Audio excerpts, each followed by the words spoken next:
In the autumn of 1726, the finest medical minds in England gathered around one ordinary woman's bed. They had come to watch her give birth to a rabbit. The room was crowded, the candles were lit, and every man present was deadly serious. And the truly astonishing part is this: for weeks, they believed her. Doctors, scholars, even the surgeon to the king himself. This is the story of Mary Toft, a poor servant who, with a handful of dead rabbits and an iron nerve, fooled an entire nation. And to understand how, you have to understand what people in 1726 actually believed about the human body. The answer is genuinely stranger than the hoax itself. The leading idea was called maternal impression, the theory that whatever a pregnant woman saw, thought about, or craved could physically shape her unborn child. To them, the body was a soft thing, easily marked by the mind. If a mother was frightened by a fire, doctors expected a birthmark. If she stared at a hair, well, the logic followed. The belief was absurd, but almost everyone took it seriously.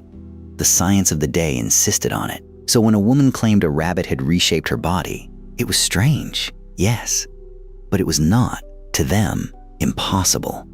That single crack of belief is the doorway our con artist walked straight through. Mary Toft was a young servant from Godalming, a small town in Surrey.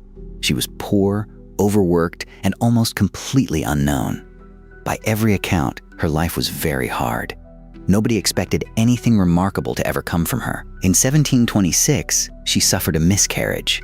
It was a genuine tragedy, and it left her ill and grieving. But it also, somehow, gave her a terrible idea. It was a desperate gamble born of grief and poverty. She began to claim she was still pregnant, and then that she had begun to give birth to animal parts. Not a baby, pieces of rabbit. It sounds insane to us now. But remember what these people already believed about the body, and it starts to make a terrible kind of sense. Her family was in on it. Her mother-in-law, who happened to be the local midwife, helped present the gruesome deliveries to the world. It was a true family business. They had rehearsed their grim little performance carefully. The story spread fast, and it soon reached a local surgeon named John Howard. He came expecting to debunk an obvious hoax. Instead, he became its biggest believer. Every visit only deepened his certainty. Howard examined Mary himself, and over the following days, he personally helped deliver more of the rabbit parts. He was certain it was real. He had seen it with his own eyes.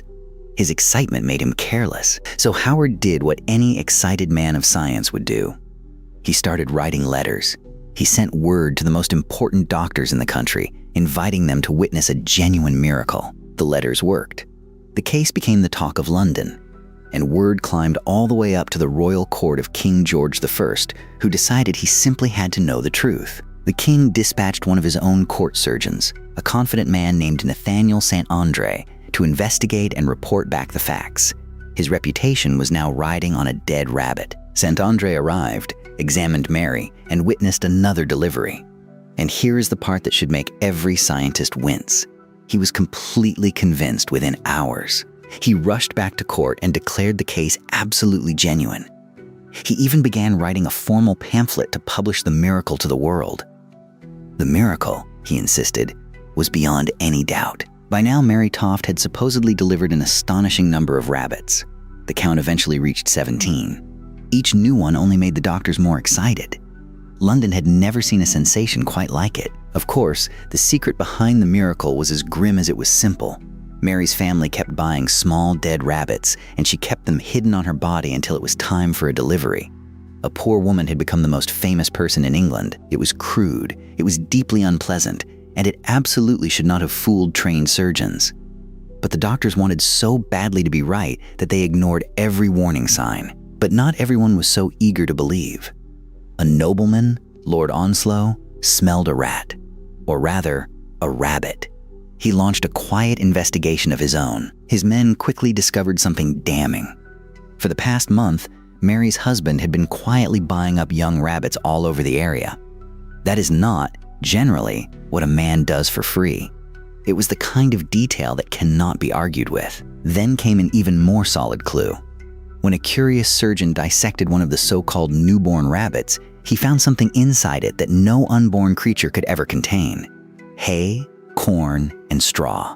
The doctors had been outpaced by a butcher's receipt. It meant the rabbit had eaten a full meal, which meant it had been alive and grown and fed out in the world. It had absolutely not formed inside a human being. The whole thing was unraveling, and the men who had staked their names on it could feel the ground moving. To settle the matter for good, the doctors moved Mary to London and watched her around the clock. And under that constant, suspicious gaze, the miracle suddenly, conveniently stopped. The whole house of cards was one confession from collapse. Then the final blow landed. A porter at the building confessed that he had been bribed to sneak a rabbit into Mary's room. The supply line had just been caught in the act. Cornered, exhausted, and with no more secret rabbits to deliver, Mary Toft finally broke. In December of 1726, she confessed to the entire hoax. No one wanted to be the one who said it out loud. She admitted that she had manually inserted the dead animal parts herself, then allowed the doctors to remove them as if she were truly giving birth. It was simple, grim, and humiliatingly effective. Without her hidden supply, there were simply no more rabbits to find. The reaction was swift and brutal. The story exploded across London, and the public did not laugh at Mary. They laughed at the doctors. The most celebrated surgeons in the land had been outwitted by a poor servant and a sack of dead rabbits. Their reputations were utterly destroyed. Careers ended overnight in a storm of ridicule. The law simply had no box to put her in. The great satirist of the age even drew a famous print mocking the whole circus of learned men fooled by a rabbit. The medical establishment had humiliated itself in front of the entire country. As for Mary herself, she was arrested as a fraud and briefly thrown in prison. But the courts struggled to decide what crime exactly she had even committed. In the end, she was quietly released without charge. Overnight, the experts became the punchline. She returned home to Godalming, slipped back into ordinary life, and largely vanished from the record. The poorest person in the entire story walked away the least damaged. So how did a sack of dead rabbits topple some of the smartest men in England? The answer is not really about rabbits at all. It is about belief. The scandal, however, would follow the doctors forever. Those doctors had built their careers on a theory that said strange births were possible. Mary simply gave them exactly the miracle they were already expecting to see. People are easiest to fool when the lie confirms what they already want to believe. Mary Toft did not beat the doctors with cleverness. She beat them with their own certainty. She held up a mirror, and they fell in love with the reflection. Their pride had cost them everything. So the next time an expert tells you something is impossible, remember that in 1726, the king's own surgeon staked his reputation on a woman giving birth to rabbits. Certainty is not the same thing as truth. The cleverest people are fooled not by clever lies, but by the ones they already wanted to hear.